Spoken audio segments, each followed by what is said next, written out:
pagi, berjumpa kembali dengan saya Rudi Hartono, calon guru penggerak angkatan 10 Kabupaten Simalungun. Berikut saya akan menampilkan pra-observasi sebelum saya akan mensupervisi kelas di SMK dengan Bapak Jamris Pandiangan. Selamat pagi Pak. Selamat pagi Pak. Baik, apa kabarnya di pagi ini Pak? Sehat Pak, sehat. Hari ini kita mengadakan percakapan pra-observasi Pak, sebelum nanti saya akan mengamati proses pembelajaran yang akan Bapak lakukan di dalam kelas. Sebelumnya saya akan melakukan pra-observasi ini Pak. Adapun dilakukannya supervisi ini adalah untuk mengetahui dan mengevaluasi jalannya proses pembelajaran yang akan Bapak lakukan Pak. Kenapa hari ini kita melakukan percakapan pra-observasi? Sebagai persiapan awal sebelum Bapak nanti melakukan kegiatan pembelajaran agar lebih siap Pak, lebih percaya diri Bapak sehingga memberikan pembelajaran yang terbaik bagi murid. Ada beberapa pertanyaan yang akan saya sampaikan kepada Bapak. Yang pertama berkaitan dengan tujuan Pak. Kira-kira apa tujuan pembelajaran yang akan Bapak capai dalam pembelajaran? Oke, terima kasih Pak sebelumnya Pak atas kesempatan yang sudah diberikan kepada saya. Untuk materi yang akan saya ajarkan nanti di kelas adalah tentang berpikir komputasional Pak. Jadi di dalam berpikir komputasional ada dua tujuan pembelajaran. Yang pertama, tujuan pembelajarannya yaitu peserta didik mampu memahami konsep dari berpikir komputasional. Dan yang kedua, peserta didik mampu menerapkan dan mengimplementasikan konsep dari berpikir komputasional tersebut di dalam kehidupan mereka sehari-hari. Baik. Saya catat dari sini Pak, tujuan pembelajaran yang akan Bapak capai ada dua ya Pak ya? Iya. Baik.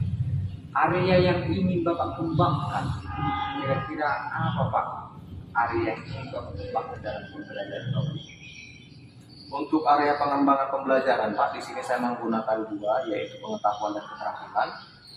Yang pertama untuk pengetahuan, di sini nanti peserta didik saya akan meminta mereka mengamati tayangan video atau juga teks yang berisi pengertian dari berpikir komputasional tersebut. Kemudian mereka akan mengidentifikasi dan juga merumuskan permasalahan di dalam kehidupan mereka sehari-hari berdasarkan dari pengertian dari berpikir komputasional tersebut. Dan untuk dari keterampilannya Pak, di sini peserta didik akan bekerja sama dengan mereka kawan-kawan mereka sekelas di dalam kelompok untuk mengumpulkan data dan juga informasi yang mereka dapatkan ataupun yang mereka hadapi sehari-hari, dan kemudian merumuskan cara penyelesaiannya Pak sesuai dengan konsep dari berpikir komputasional tersebut Pak. Baik, saya kira saya dengar tadi bahwa area pengembangan yang ingin Bapak kembangkan adalah dari aspek pengetahuan dan keterampilan visual ya Pak ya. Nah, saya ingin mendengar juga Pak, bagaimana rancangan pembelajaran yang ingin Bapak terapkan di kelas? Mungkin dari strategi pembelajarannya, model pembelajarannya, maupun metode pembelajaran yang akan Bapak lakukan. Baik, untuk strategi yang saya gunakan nantinya di sini adalah pembelajaran yang berdiferensiasi Pak, berdasarkan kesiapan belajar siswa yang diintegrasikan dengan pembelajaran sosial emosional. Kemudian saya akan melakukan pembagian kelompok sesuai dengan kemampuan, keterampilan, dan juga keaktifan siswa yang ada di kelas Pak. Untuk model pembelajarannya pun di sini saya akan menggunakan berbasis masalah ataupun based learning. Yang juga di sini juga menggunakan metode diskusi kelompok, ceramah ataupun tanya jawab dengan siswa Pak. Wah, sangat menarik ya Pak ya pembelajaran yang Bapak lakukan. Karena saya lihat tadi ada pembelajaran berdiferensiasi, pembelajaran sosial emosional, lalu problem based learning, metode pembelajaran yang Bapak buat diskusi kelompok dan ceramah, sungguh menarik Pak. Nah, jadi saya ingin langsung ke kelas Bapak. Terus bagaimana dengan media pembelajaran yang akan Bapak gunakan pada saat pembelajaran? Baik, terima kasih Pak. Untuk media pembelajarannya di sini saya menggunakan observasi Pak, kemudian LKPD, dan selanjutnya juga saya menggunakan PowerPoint Pak, dan di samping itu juga saya menggunakan laptop dan juga proyektor Pak. Oke, saya kira ini juga hampir lengkap ya Pak, mulai dari awal sampai tujuan, media Bapak buat, pembelajaran berdiferensiasi, pembelajaran sosial emosional, metode pembelajaran, hampir sudah lengkap saya kira ini Pak. Jadi Pak, kira-kira kapanlah ini Bapak actionkan pembelajaran ini, di kelas berapa dan jam berapa Pak? Untuk roster mengajar saya yang saya lihat Pak di jam mengajar saya. Ini kebetulan saya ada jadwal di hari Sabtu pagi Pak, les pertama di kelas 10 Kin 1 Pak. Oke, hari Sabtu Pak di les pertama di Kin 1 ya Pak ya. Iya. Berarti saya akan datang ke kelas Bapak, saya akan melakukan observasi kelas Pak, melihat kondisi di kelas Bapak dan melihat bagaimana hal-hal yang sudah kita bicarakan pada saat pra observasi ini Pak. Apa yang telah kita bicarakan tadi tujuan pembelajaran dan semua yang kita bicarakan pada saat pra observasi ini, saya akan melakukan observasi itu Pak di kelas Bapak. Oke, baik. Jangan lupa setelah nanti kita melakukan observasi, ada lagi nanti langkah setelah observasi Pak, namanya Pak pasca observasi. Pasca observasi nanti Pak kita akan berdiskusi seperti ini, tapi didampingi oleh PP nanti pengajar praktik. Nah, sebelum nanti kita akhiri pembicaraan kita pra observasi ini Pak, kira-kira apa yang dapat Bapak dapatkan pada saat atau pada percakapan kita hari ini Pak? Oke, terima kasih Pak. Jujur untuk dari setelah kita melakukan pra observasi ini Pak, saya mendapatkan gambaran Pak, media apa yang seperti yang akan saya gunakan, kemudian materi yang seperti apa yang akan saya persiapkan nantinya di depan siswa. Saya sudah memikirkan agar semenarik mungkin supaya siswa tadi pun bisa mengerti dengan cepat tentang materi yang berbasis komputasional tersebut Pak. Oke, berarti setelah kita membuat pra observasi ini Bapak sudah semakin mempercayai diri ya Pak ya? Percaya diri ya Pak ya? Karena sudah Bapak persiapkan tujuan pembelajaran, area pengembangannya, metode, strategi sudah Bapak persiapkan. Terima kasih Pak atas kesediaan pra observasi ini dapat berjalan dengan lancar. Semoga apa yang kita diskusikan pada saat pra observasi ini Pak, saya akan observasi nanti di kelas Bapak berjalan dengan lancar ya Pak ya. Terima kasih Pak atas kerjasamanya Pak. Oke, terima kasih Pak. Selamat pagi ya Pak ya. Selamat pagi Pak.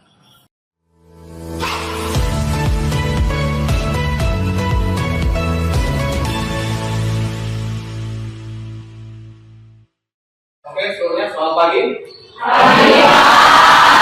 Sehat? Masih segar-segar ya saya. Oke, ini kan kita memasuki pembelajaran. Pertama, sebelum memulai pembelajaran kita, saya minta dulu satu orang pimpin doa Mas, biar kita mulai pembelajaran kita.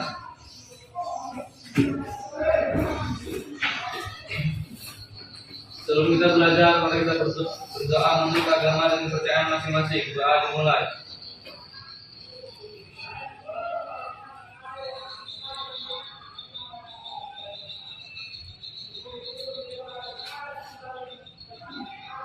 Doa selesai. Oke, terima kasih. Gimana kabarnya, sehat kan? Sehat. Tadi?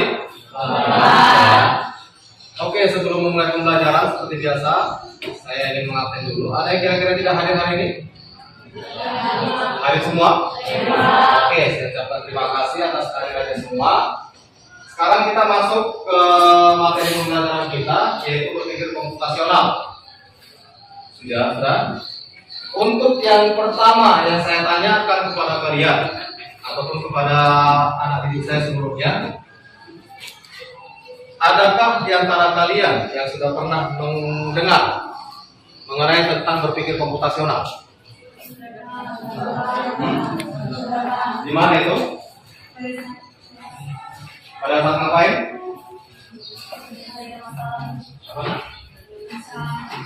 Menuntaskan masalah tanpa masalah. Pada itu kan? Di mana?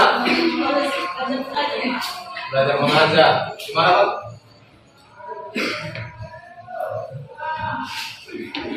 Bingung. Oke, ini kan kalau dibilang berpikir komputasional, dia terdiri dari dua kata, berpikir dan komputasional. Kalau dibilang berpikir itu berhubungan dengan logika, dengan logika ataupun penalaran, ya kan? Baru komputasional. Ada yang pernah dengar mengenai tentang kata komputasional? Ada? Belum ada yang pernah dengar? Komputasi komputasional itu kan berasal dari kata dasar komputasional. Sional itu biasa untuk komputer itu kan seperti komputer atau informatika.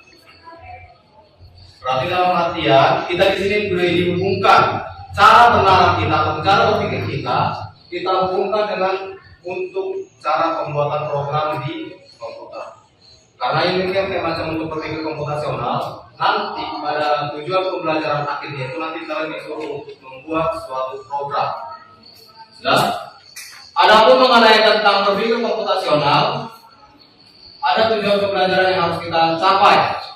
Tapi sebelum itu kita buat dulu ice breaking, karena saya lihat kalian udah agak loyo-loyo ini. Untuk ice breakingnya, saya buat dua kelompok, dua baris ini dan dua baris sini ya. Dua baris sebelah kanan saya dan dua baris sebelah kiri saya. Pernah mendengar permainan atau ice breaking tentang maka dan jika?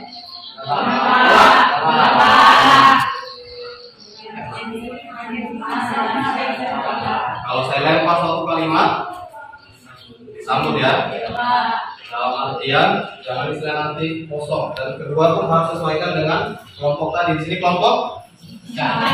Jika di sini kelompok. Kita mulai dari sudut depan sebelah kanan saya. Tadi jika sana kan?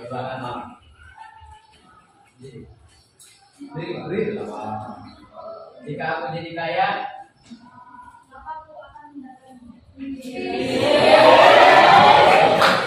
kalau kan kaya nggak mau datang. jika aku jadi bintang,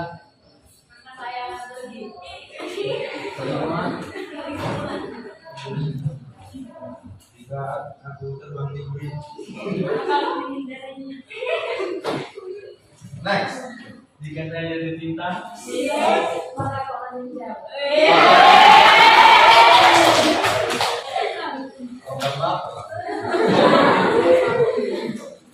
Oke ya sudah ya, sudah share ya. Oke. Kalau itu nanti harus ada dua capaian pembelajaran atau tujuan pembelajaran yang harus kita capai. Yang pertama di sini kalian mampu memahami konsep dari berpikir komputasional. Yang kedua adalah kalian juga mampu menerapkan dan juga mengimplementasikan konsep dari berpikir komputasional tersebut di dalam kehidupan kalian sehari-hari. Sudah? Sebenarnya yang mau kita pelajari di sini masih dasar.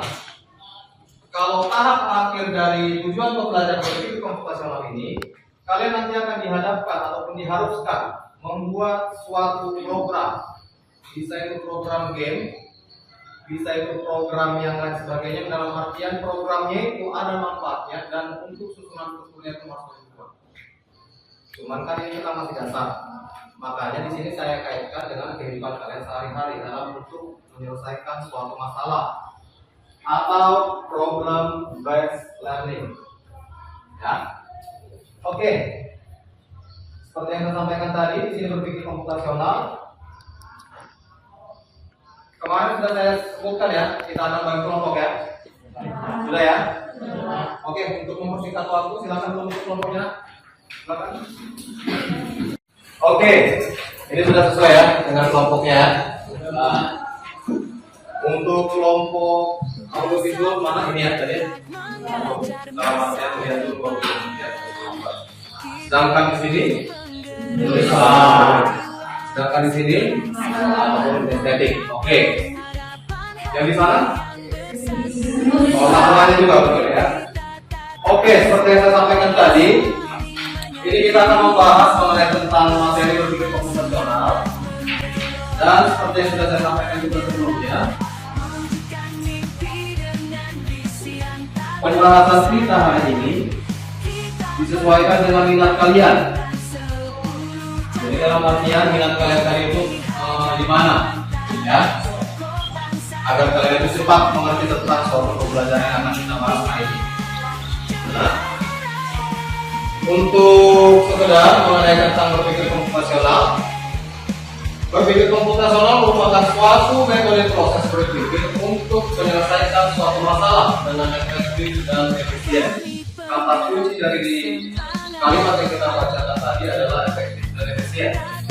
Nah, Jadi di sini artinya di saat kalian untuk menyelesaikan atau di saat kalian berpikir dalam menyelesaikan suatu masalah harus secara efektif dan efisien. Jadi percuma kalian tadi itu menyelesaikan suatu masalah atau berpikir tadi kalau tidak efektif dan tidak efisien, maka bukan berpikir konsumsi. Silakan dibagi ke teman-temannya.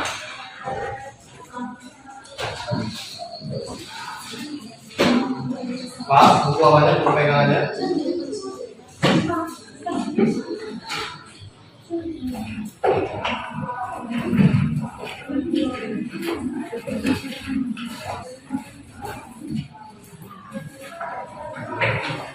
Dan untuk estetik, karena istilahnya langsung berarti, cuma hanya saja ini kan nanti prosesnya nilai, nanti dilihat nanti apa kalian saya. Cuma nanti akan saya tampilkan suatu tampilan, di mana nanti tampilan tersebut kalian harus muncul ataupun dalam artinya mengerti tentang dari materi yang sudah selesai. Ya. Contoh saya nanti tampilkan gambar, saya tampilkan misalnya contoh suatu tampilan di depan, kalian bisa menunjuk atau bisa mengerti apa yang harus dari gambar halnya.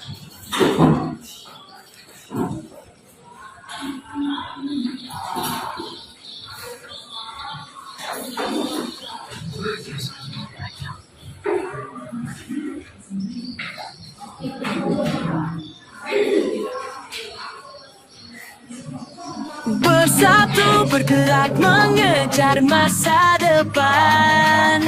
Kita guru penggerak, satu jiwa, satu bangsa. Langkah penuh harapan, hati yang bersatu. Kita tak terpisah lagi, saling menyatu. Bersama semangat menggelora, takkan menyerah.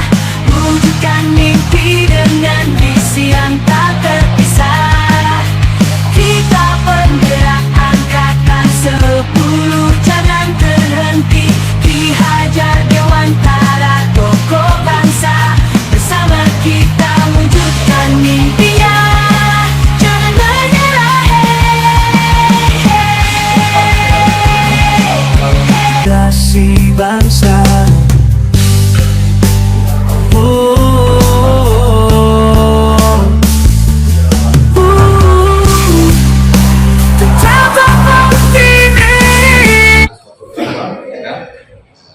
Di sini seperti yang kalian ketahui atau seperti yang sudah kita bahas tadi, di dalam suatu berpikir komputasional itu dia ada namanya dekomposisi, ya kan? Apa kemarin dekomposisi? Masalah. Terus apa lagi? Abstraksi. Apa abstraksi? Apa? Apa kemana abstraksi? Apa itu abstraksi tadi? Fokus pada informasi. Iya, fokus hanya dengan informasi yang tadi saja. Lalu yang selanjutnya apa tadi? Pengenalan. Nah, pola. Kalau pengenalan pola jadi bedakan dengan klasifikasi bentuk, ya kan? Lalu yang selanjutnya algoritma. Sama seperti hal yang di depan. Jadi kan dia di sini dia menjelaskan tentang sistem pencernaan manusia. Mulai dari tingkatan yang dewasa, yang sedang, yang kecil, yang sampai yang kan? Sekarang saya mau tanya sama kalian. Jadi kan dua manusia dari dua sini. Sekarang untuk yang dalam artian yang sistem pencernaan anak-anak digambarkan apa yang digambarkan gambar berapa ya? Ini kan?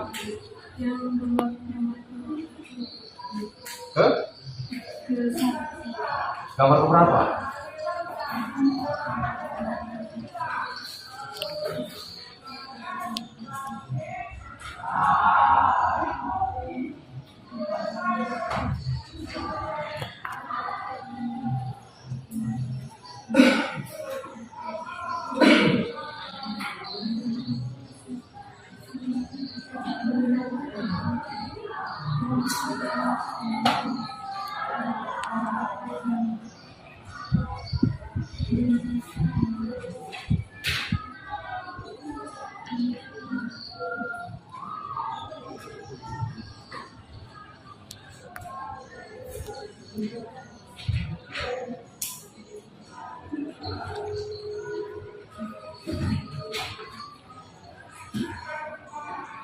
Nomor berapa nak?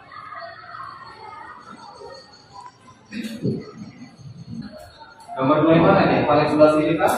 Yang mana? Coba tunjukkan. Enggak, tunjukkan dari mana?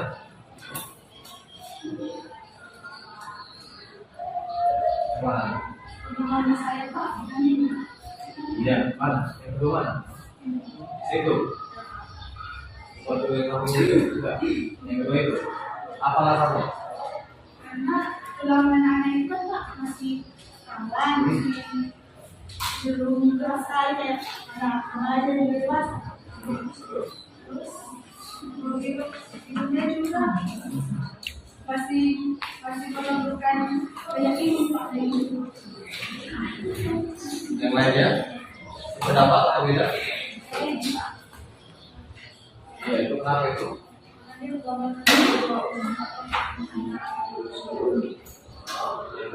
Ya.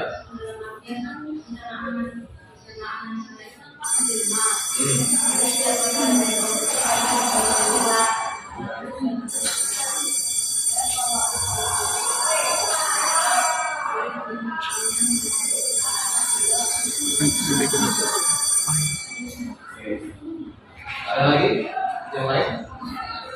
Pendapatnya kan? Oke, kalau yang lebih beratnya ini saya.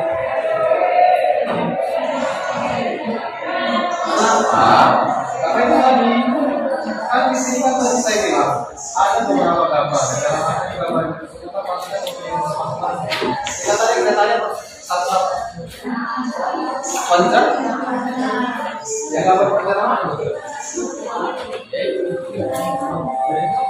Iya kan? Kan gambar pertama.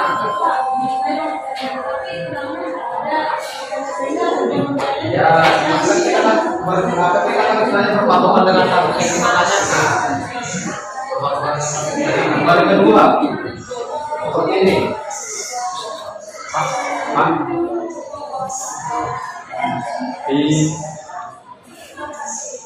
Oke, sudah.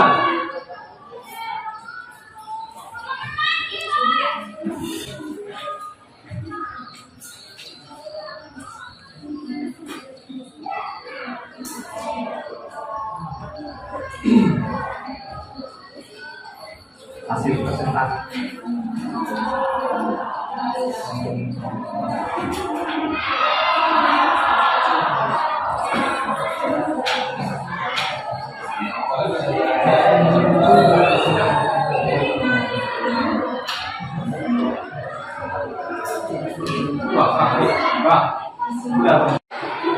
Sudah, Pak. Oke, sekarang saya minta satu persatu ataupun dari kelompok kalian masing-masing untuk maju ke depan mempresentasikan hasil tugas yang sudah saya berikan. Pertama saya minta dari kelompok kinestetik datang maju ke sana.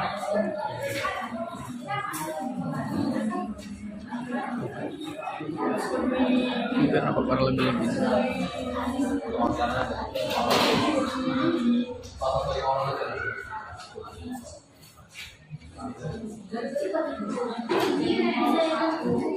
Selamat siang teman-teman. Ya. Kami dari kelompok kinestetik akan mempresentasikan materi dari dengan tipe komputasi. Sekian presentasi kami. Terima kasih. Materinya apa? Iya. Materi dari berpikir komputasional yang pertama yaitu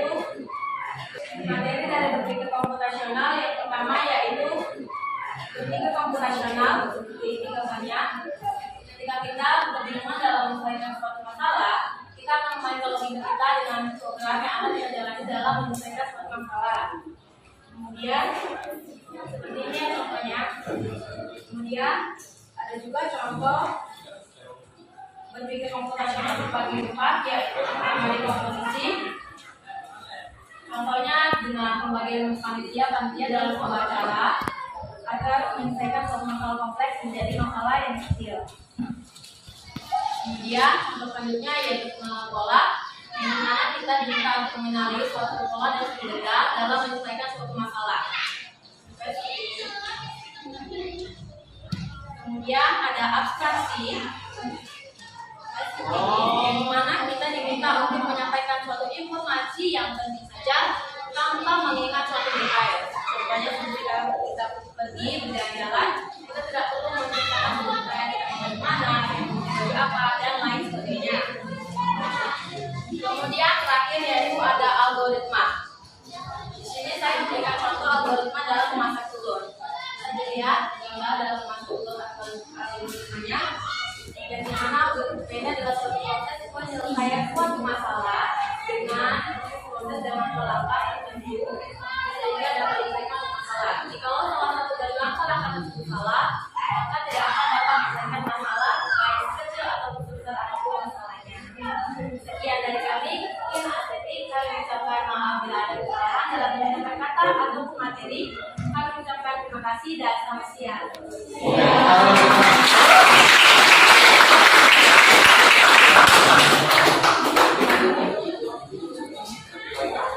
Oke, kita berapa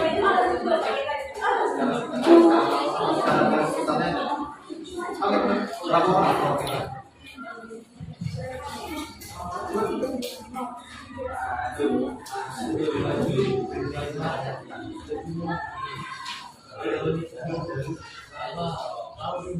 Selamat siang teman-teman. Kami dari kelompok audio visual ingin mempresentasikan hasil. Dari kelompok visual. Oh, visual. Kelompok visual.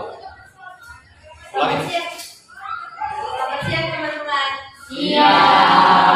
Kami dari kelompok visual ingin mempresentasikan hasil diskusi kami mengenai berpikir komputasional. Berpikir komputasional adalah proses berpikir untuk menyelesaikan satu masalah secara efisien dan efektif. Berpikir komputasional dibagi menjadi 4. Yang pertama, dekomposisi. Dekomposisi adalah membagi masalah kompleks ke bagian yang lebih kecil agar lebih mudah diselesaikan.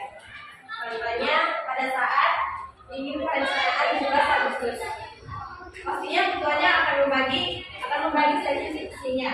Contohnya seksi perlombaan, seksi acara, dan lain sebagainya. Yang kedua ada kenalan pola. Kenalan pola yaitu mencari kesamaan pola di antara bagian masalah kompleks dan sudah besar. Contohnya ketika kita mengambil kain jemuran, pasti kita akan melihat mana kakak yang dua ayah, ibu, kakak, dan adik. Yang ketiga ada abstraksi. Abstraksi adalah fokus pada bagian yang lebih saja dan mengabaikan dekor yang tidak perlu. Contohnya ketika kita menceritakan pengalaman kita waktu SMP kepada teman SMA kita, pastinya kita tidak mungkin menceritakan semuanya karena tentunya menceritakan bosan. Oleh karena itu kita ceritakan bagian yang bertiga saja. Yang terakhir ada algoritma. Algoritma adalah membuat langkah-langkah penyelesaian dan membuat aturan yang diikuti untuk menyelesaikan masalah. Contohnya membuat nasi goreng, membuat teh, menyeberang jalan, buat kopi, dan lain sebagainya. Sekian dari presentasi kami. Jika ada kesalahan kata atau salah penyampaian, kami minta maaf. Siap semuanya. Oke, kelompok terakhir. Perwakilan aja. Yang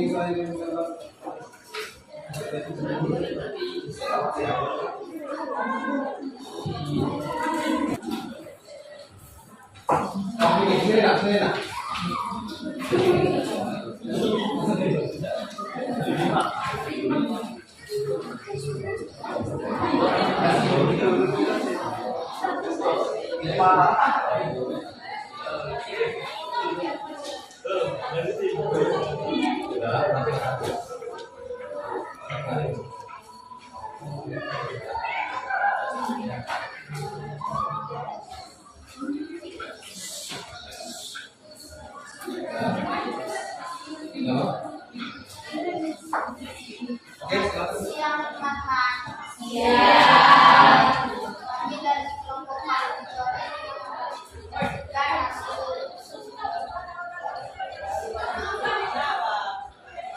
adalah menyelesaikan masalah secara sistematis dan menggunakan notasi logis.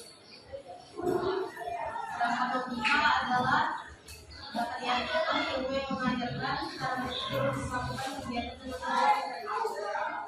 Jadi untuk ada tiga, yaitu keterbatasan, kepastian,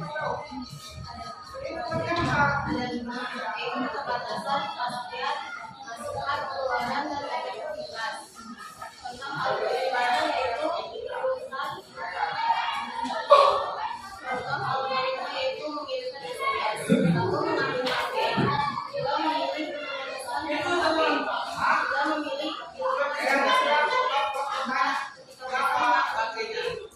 Nah, situasi seperti yang tadi memilih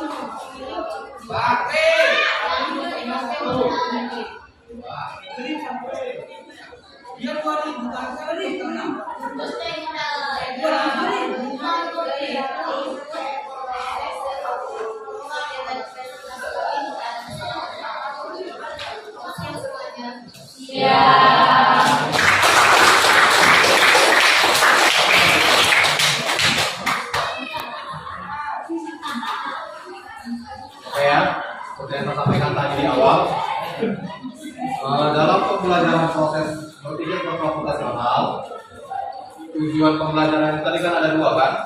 Yang pertama kalian memahami konsepnya, dan yang kedua kalian mengimplementasikan atau mempraktekkan yang sehari-hari. Tadi sudah kita bahas seperti yang sudah kalian sampaikan tadi. Hanya saja tujuan akhir dari berpikir komputasional yaitu adalah membuat suatu program di dalam komputer. Karena nanti tujuan dari berpikir komputasional itu tetap kita hubungkan dengan komputer, di mana di dalam komputer tersebut kalian akan membuat suatu program yang akan kalian pakai nantinya, baik berbentuk game ataupun aplikasi yang lainnya. Ya, ya. Untuk mengenai hasil pembelajaran ini, ada yang menanyakan dulu? Ada? Ada. Oke, sekarang kita refleksi dulu ya.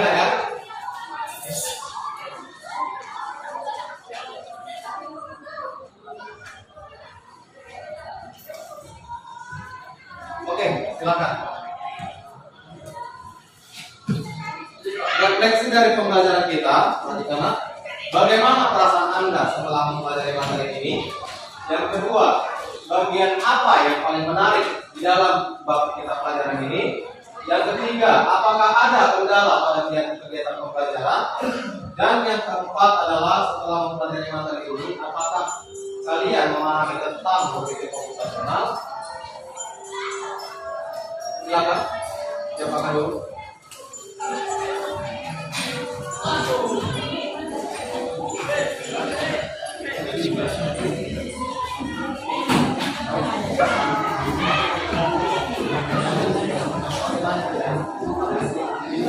Oke, sudah. Ini perhatikanlah. Ini refleksi ini seperti yang saya sampaikan tadi. Kan di sini sudah saya buat. senang karena dalam pembelajaran ini kita bisa mudah atau cepat dengan menyelesaikan tugas dengan adanya kompetensi, abstraksi, penilaian cerdas dan juga algoritma. Oke, siap. Tapi kami stop. Yang lain ada yang ingin menambahkan tentang refleksi yang nomor 1 dulu? Ada? Sudah? Oke, untuk yang kedua, bagian apa yang paling menarik? Silakan satu orang. Bagian apa yang menarik dalam materi kita tadi? Jadi, Pak. Ada Pak? Bagian yang paling menarik bagian Komputer, Pak. Komputer. Kenapa komputer, Pak? karena juga komputernya Pak. Kenapa? Saya lebih suka informasi terus yang Nama komputer tadi. Oke, ada yang ingin menambahkan? Yang lainnya? Tentang bagian apa yang paling menarik dalam proses berpikir komputasional tadi? Gak ada? Yang di belakang gimana, Nak? Oke, silakan. Bagian yang menarik dalam pembelajaran berpikir komputasional ialah di mana bagian algoritma salah satu cabang dari pembelajaran berpikir berpikir operasional. Bagian algoritma ini saya jauh lebih mengetahui langkah-langkah apa yang saya lakukan dalam menemukan atau menyelesaikan suatu masalah, menyelesaikan suatu kerjaan, ataupun menyiapkan suatu program yang ingin saya lakukan. Oke. Program.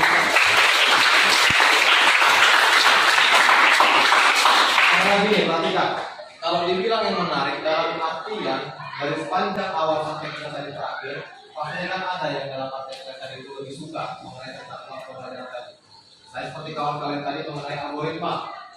Karena apa? Dengan misalnya kalian mengetahui algoritma lebih dalam, dan lebih tahu menyusun urutan langkah dalam menyelesaikan suatu masalah. Ya. Yang ketiga, apakah ada kendala pada kegiatan pembelajaran? Silakan satu orang berikan untuk memberikan jawabannya. Ada atau tidak ada? Tidak ada. Yang lain gimana? Memang tidak ada ya? Sudah paham berarti semua ya? Oke, yang terakhir. Setelah mempelajari materi ini, apakah kalian seluruhnya memahami tentang berpikir komputasional? Paham ya? Nah, tadi seperti yang saya sampaikan tadi, ada 4 komponen penting dalam berpikir komputasional. Yang pertama apa tadi? Yang kedua, ketiga, yang keempat, sudah ya. Berarti dalam artian kalian sudah memahami tentang berpikir komputasional. Oke ya?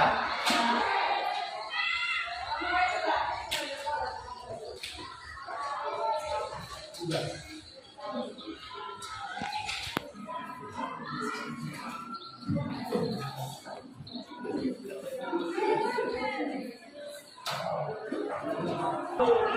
Oke, untuk tugas perhatikan terpana. Tugas nanti akan kalian kerjakan dan akan dikumpul minggu depan. Di sini tugasnya saya buat berpikir juga secara logika dalam materi yang punya masalah PBL problem besarnya. Dalam bus studi wisata ada 3 kelompok anak yang akan diantarkan ke 3 tujuan berbeda. Ya, ini 3 tujuan berbeda. Ini gambar apa?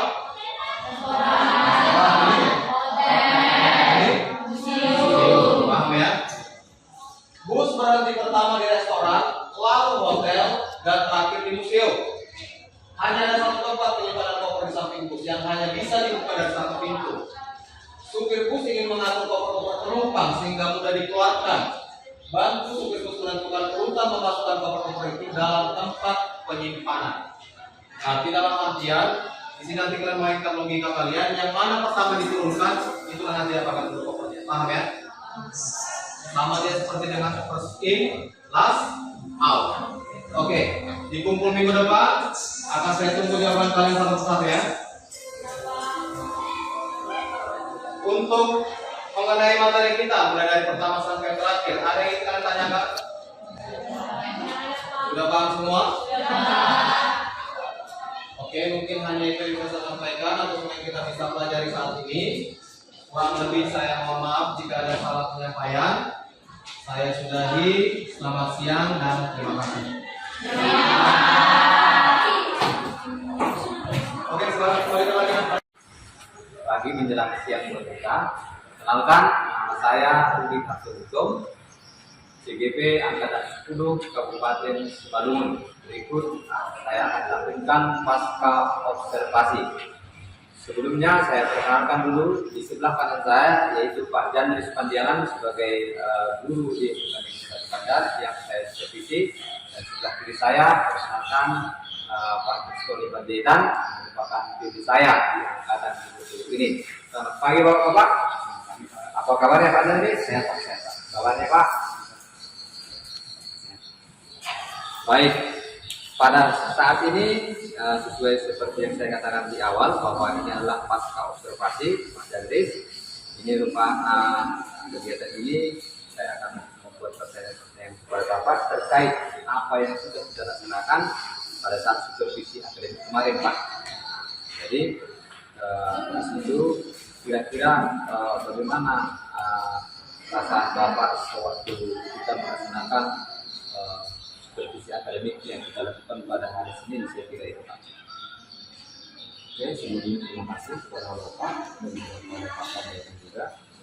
Oke, untuk pertanyaan Bapak tadi, memang dari awal Pak ataupun pertamanya memang saya agak merasa canggung ada juga Pak, jujur ya, karena memang kan permulaan tadi saya juga ikut akan Bapak supervisi.